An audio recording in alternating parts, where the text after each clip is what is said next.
Dear students, पहले हम लोग गॉस लॉ के वेरियस एप्लीकेशन को डिस्कस किए हैं और आज एक और एप्लीकेशन देखेंगे जो है electric field due to infinite line charge. Infinite line charge यानी कि जैसे कोई रॉड, ये रॉड अगर इनफाइनाइट लेंथ का है, रॉड यहाँ पर देख सकते हैं कि इनफाइनाइट लेंथ का रॉड है और इसमें चार्ज है यूनिफॉर्मली डिस्ट्रीब्यूटेड। तो इस पूरे रॉड पे यूनिफॉर्म चार्ज डिस्ट्रीब्यूशन किया हुआ है। अब सबको पता हो कि रॉड के बारे में हम लोग चार्ज डिस्ट्रीब्यूशन किस तरह से डिस्कस करते हैं। तो रॉड में जो चार्ज डिस्ट्रीब्यूशन है वो अलोंग लेंथ है। तो हम लोग यहाँ पे चार्ज डिस्ट्रीब्यूशन के लिए बात करेंगे लीनियर चार्ज डेंसिटी। जैसे पहले भी हम लोग डिस्कस किए थे कि रॉड में चार्ज डिस्ट्रीब्यूशन होगा अलोंग लेंथ। कोई भी रॉड है तो उसमें चार्ज डिस्ट्रीब्यूशन अलोंग लेंथ होगा। तो यहाँ पर हम लोग रॉड के लिए बात करेंगे चार्ज डेंसिटी, जिसको बोलेंगे लीनियर चार्ज डेंसिटी, यानी कि charge per unit length. Charge per unit length, जैसे मान लो कि रॉड में अगर 1 मीटर लेंथ लिए तो 1 मीटर लेंथ में कितना चार्ज है उसको क्या बोलेंगे, लीनियर चार्ज डेंसिटी।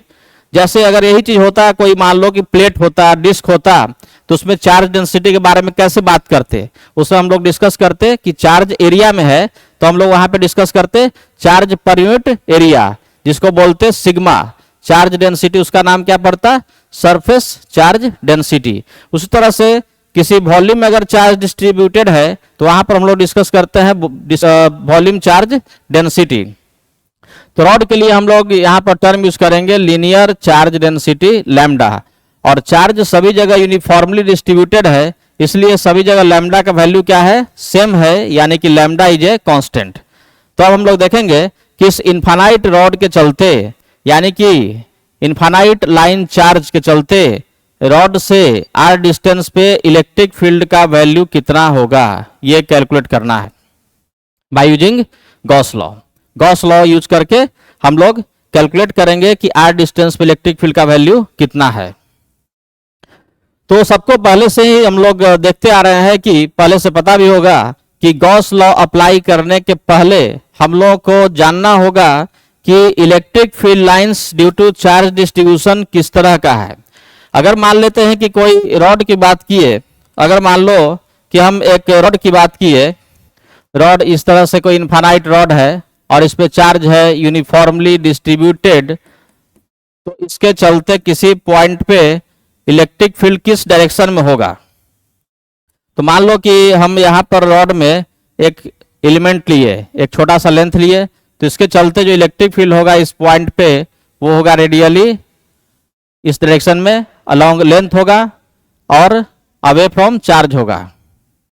इस तरह से इसके जस्ट नीचे वैसा ही सिमेट्रिकली एक लेंथ लेंगे तो उसके चलते भी इलेक्ट्रिक फील्ड होगा इस डायरेक्शन में, और दोनों का जो रिजल्टेंट होगा वो इसके बीच से होकर के जाएगा।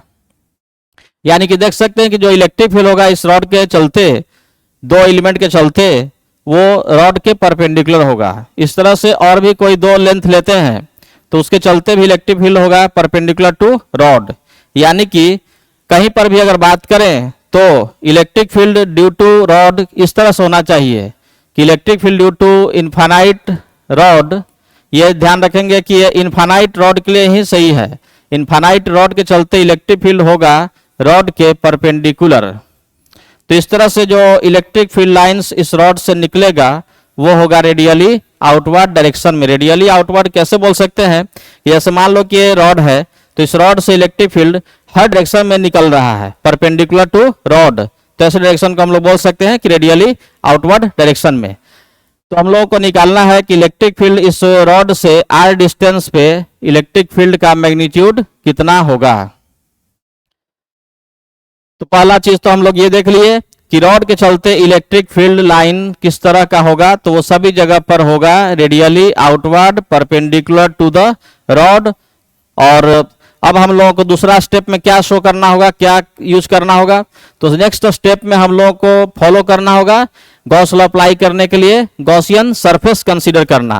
तो गॉसियन सरफेस कैसा कंसीडर करें जिससे कि हम लोग फ्लक्स उस सरफेस से कैलकुलेट कर सकें। तो गॉसियन सरफेस कैसा कंसीडर करना चाहिए, तो गॉसियन सरफेस हम लोग इस तरह का कंसीडर करेंगे जो एक क्लोज सरफेस हो और जिसको इलेक्ट्रिक फील्ड लाइन क्रॉस करके जा रहा हो।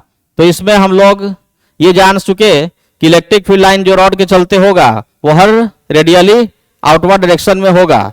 ठीक है, तो हम लोगों को सरफेस सोचना चाहिए जो उसको क्रॉस करे, वो सरफेस क्या हो सकता है? Cylindrical surface. तो यहां पर हम लोग एक सिलिंड्रिकल सरफेस कंसीडर करेंगे। तो देखते हैं इसको, देखिए यहां पर देख सकते हैं कि एक इन्फानाइट रॉड के चलते इलेक्ट्रिक फील्ड निकालने के लिए हम लोग यहाँ पर एक सिलिंड्रिकल सरफेस कंसीडर किए। ये रॉड इन्फानाइट है। अब इस इन्फानाइट रॉड के चलते इलेक्ट्रिक फील्ड लाइंस किस तरह का है? तो अगर हम कोई भी छोटा सा इसमें पोर्शन या एरिया लें तो इलेक्ट्रिक फील्ड उसको क्या कर रहा है? यहाँ पर क्रॉस कर रहा है। इसी तरह से राउंड सरफेस पे हम मान लो कि कोई भी सरफेस लें एलिमेंट्री एरिया, तो इलेक्ट्रिक फील्ड लाइन उसको क्रॉस कर रहा है। ठीक है, तो इलेक्ट्रिक फील्ड रॉड के चलते परपेंडिकुलर टू रॉड है। तो इस तरह से इलेक्ट्रिक फील्ड लाइन हर जगह पर क्या कर रहा है? राउंड सरफेस को क्रॉस कर रहा है, राउंड सरफेस को क्रॉस कर रहा है। लेकिन अगर मान लो कि इस फ्लैट सरफेस की बात करें तो फ्लैट सरफेस के पास क्या हो रहा है? फ्लैट सरफेस के पास इलेक्ट्रिक फील्ड इसको केवल टच कर रहा है। तो फ्लैट सरफेस के पास इलेक्ट्रिक फील्ड लाइन इसको टच कर रहा है। दूसरा फ्लैट सरफेस यहां पर है, उसको भी इलेक्ट्रिक फील्ड लाइन क्या करेगा? केवल टच करेगा।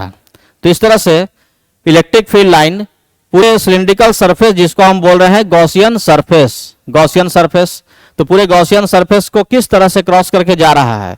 तो फ्लैट सरफेस को इलेक्ट्रिक फील्ड लाइन केवल टच करके जा रहा है, राउंड सरफेस को हर जगह पर क्रॉस करके जा रहा है, और इस फ्लैट सरफेस को भी इलेक्ट्रिक फील्ड लाइन टच करके जा रहा है।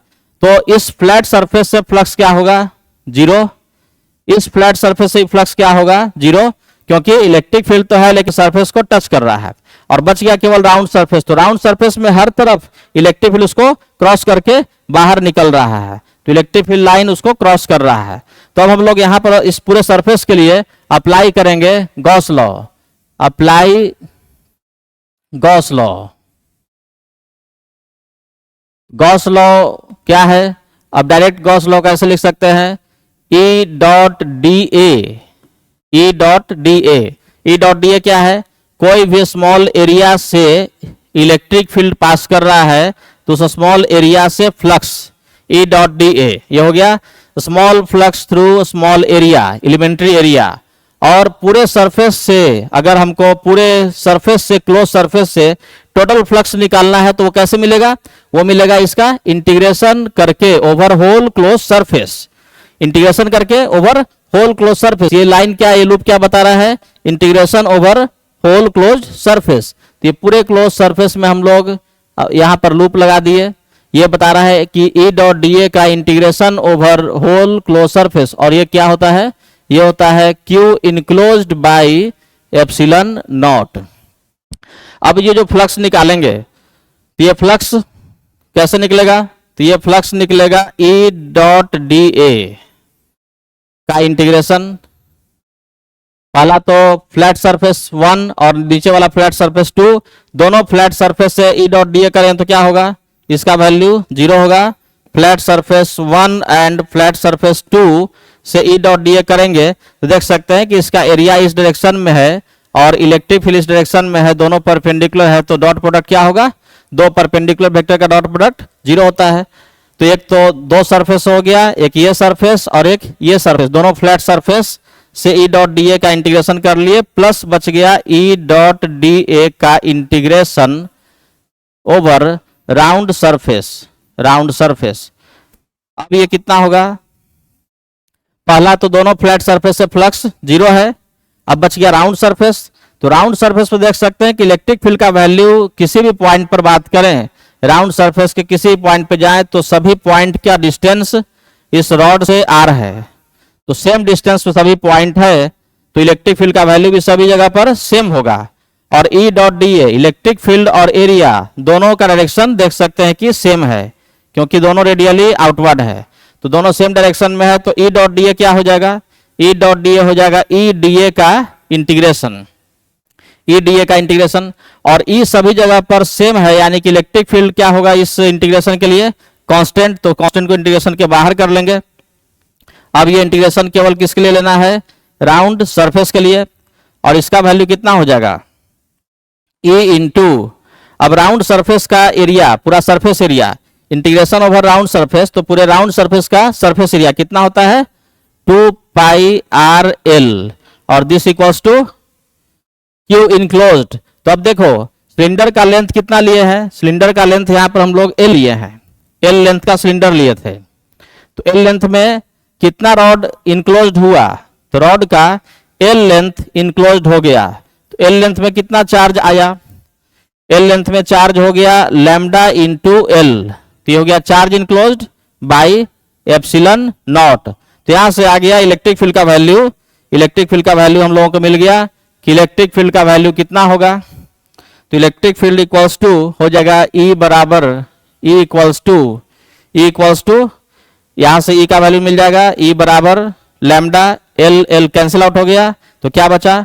लैम्डा बाई 2 पाई आर नीचे चला जाएगा, तो lambda by 2 pi R epsilon naught, तो ये रिजल्ट आ गया।